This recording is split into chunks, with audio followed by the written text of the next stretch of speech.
Hello everyone. आज हमने कुछ कॉन्सेप्ट को मेंशन किया है जो कि यूजीसी नेट में पूछे गए थे 2024 में। तो मैं इन पे थोड़ा सा डिस्कस कर लेती हूँ कि कंफ्यूजन ना हो। प्रतीकात्मक प्रभुत्व पूछा गया था, ये क्या होता है। तो प्रतीकात्मक प्रभुत्व में जो कल्चर है उसके रहस्यमयी है वो प्रभुत्व को बनाए रखने की कोशिश करी जाती है। तो आप यहाँ से इसको फाइंड आउट कर सकते हैं। रहस्यमयी प्रभुत्व को आगे बढ़ाने की कोशिश करते हैं प्रतीकात्मक प्रभुत्व में। और जो अभ्यसन है तो आपको पता ऐसे ही चल रहा होगा जैसे जो व्यवहार करने का तरीका है उससे कुछ संबंधित होगा। व्यवहार करने की जो प्रक्रिया उसको आगे बढ़ाते हैं त्रिकोण माध्यम से।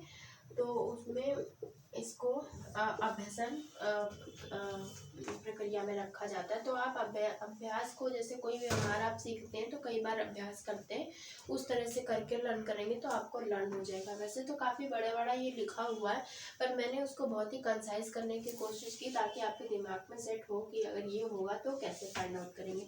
दूसरा है सामाजिक प्रजनन। तो इसमें है एक पीढ़ी से दूसरी पीढ़ी में क्या ट्रांसफर करते हैं। तो वो जो सामाजिक वर्ग है उनके विशेषाधिकार वगैरह को आगे बढ़ाने की कोशिश करते हैं। ठीक है, तो इसमें सामाजिक वर्ग इम्पोर्टेंट है।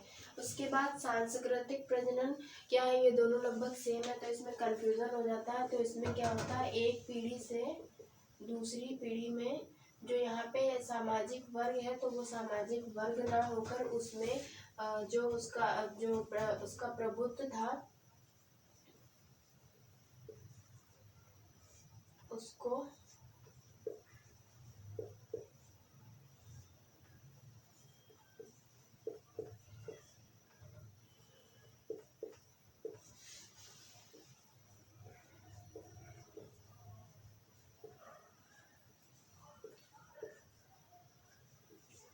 इसमें जो भी कल्चरल प्रजनन में उसको जो ज्ञान होता है उसको आगे बढ़ाने की कोशिश की जाती है।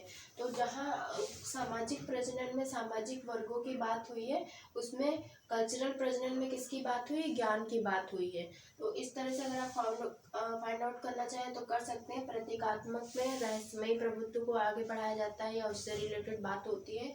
और अभ्यसन तो व्यवहार से हो जाएगा। और जब सामाजिक प्रजनन की बात आएगी तो उसमें सोशल क्लास को याद रखिए। और जब कल्चरल आएगा तो उसमें जो नॉर्मल उनको ज्ञान जो मिलता है वो उसको आगे बढ़ाने की कोशिश करते हैं। लेकिन दोनों में एक पीढ़ी से दूसरी पीढ़ी को ट्रांसफ़र करते हैं, ये चीज़ मेन है। तो आप अगर सामाजिक को याद रखेंगे तो भी आप दूसरे को फाइंड आउट कर लेंगे। तो अगर आपको ये वीडियो ठीक लग रही है, कॉन्सेप्ट अच्छे लग रहे हैं तो please do like share and subscribe my channel. Thank you for watching the video.